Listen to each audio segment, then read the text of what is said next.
Mike Emhof with me right now. He is here today at Utica Rome Speedway because the CRSA sprints are here. Last time I saw him, I think it was last weekend, we had two 305 events at Canada. It's all running together. It's this time of the year. So, and I got to give you credit, Mike. You're the first guy who grabbed the mic, adjusted it himself, and automatically started going check 1, 2. Are you a rock star in your past life or something? No rock star here, Doug, that's for sure. But we have done a couple of these over the years, so I think we know how it goes. Yeah, but again, you were the first one out of, I think, I'm over 300 interviews now, so I give you the extra bonus point for that. So how are things going? Let's start with 305s because they're here today. 305s, yeah. You said it earlier. It's sometimes it mixes together. We forget who we're here with. Drivers' meetings get interesting, and they say, no, that's not us. We do the other way. So, but tonight, yes, we have our CRSA hat on tonight here at Utica Rome.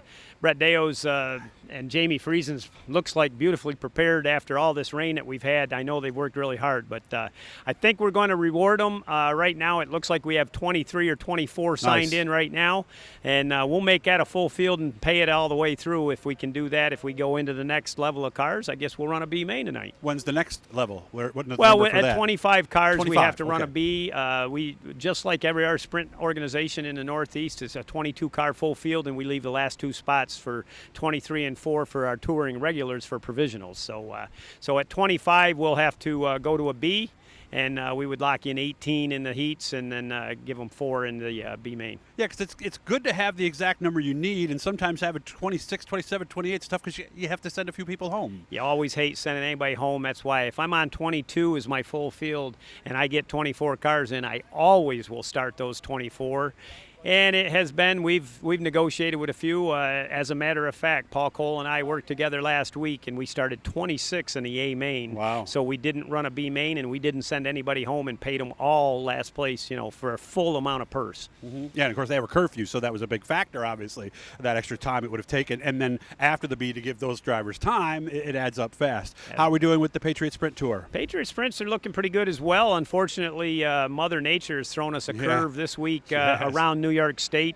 Woodhull is still under a state of emergency with no unnecessary travel, and our hearts go out to the folks in Steuben County, Woodhull, Addison, and all of the area down there. We're praying for them that they can get through this situation. So we've had several meetings with Nikki and Terry Brewer, the owners of Woodhull, and the choices unfortunately had to be made that we would not race there tomorrow night. We are, however, looking to still put the Patriot Sprint Tour into Woodhull yet this year. Okay. And with the COVID pandemic situation and the Canadian border, no Canadian Sprint Car Nationals this year. That leaves September 17th open. There's potential. I can't say it's going to happen yet, but we are working hard to try and make that happen. Yeah, I saw some of the pictures from Woodhull. Amazing damage that happened down there. So we're praying about all you guys. I also know some of you in Camillus, you had the same situation. A lot of you in those areas outside of where we mentioned. So if you were affected by this, God, we're praying for you and hoping everything's okay.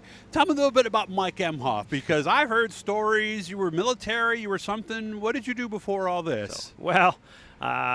So how far back do we want to go? But yeah, I mean, been racing since I was 8 years old. I haven't missed a race. I've been to at least one for 53 straight years in my lifetime. And that is Dick and Nancy Schoonover that took care of that for me, and we were with them for many years.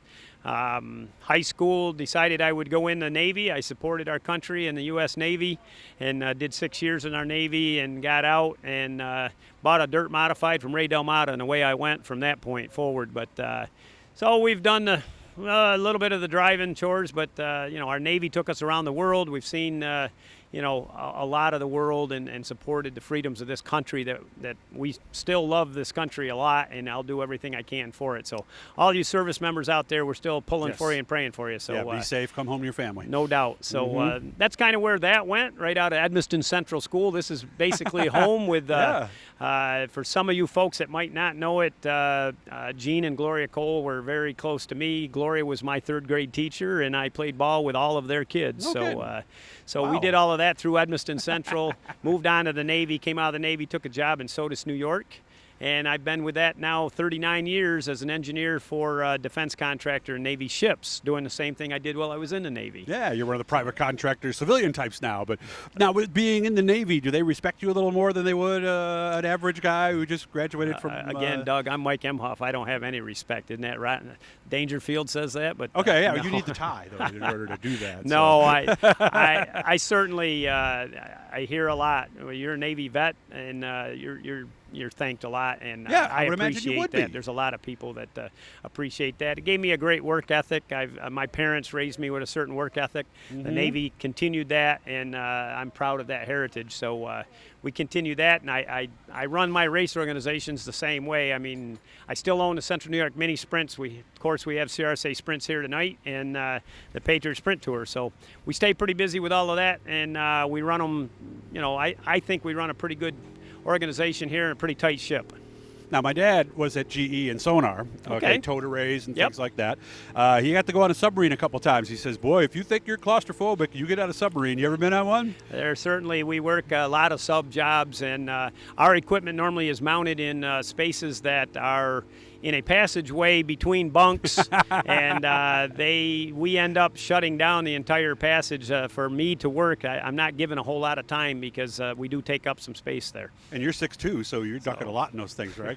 It's tight. There's no doubt. Yeah. Good to talk to you again. I had heard some of those stories. I want to make sure you guys knew them, too. Again, hit the blue E, guys. That'll subscribe and just let you know every time we're talking to somebody cool. Had to take a break a little, Rick. We ran out of coin, but we're back this weekend and having some fun. Good to see you, Mike. I hope you guys have a great show tonight. Thanks, Doug. Really appreciate it, and appreciate you having me on here. Thank you. Thank you.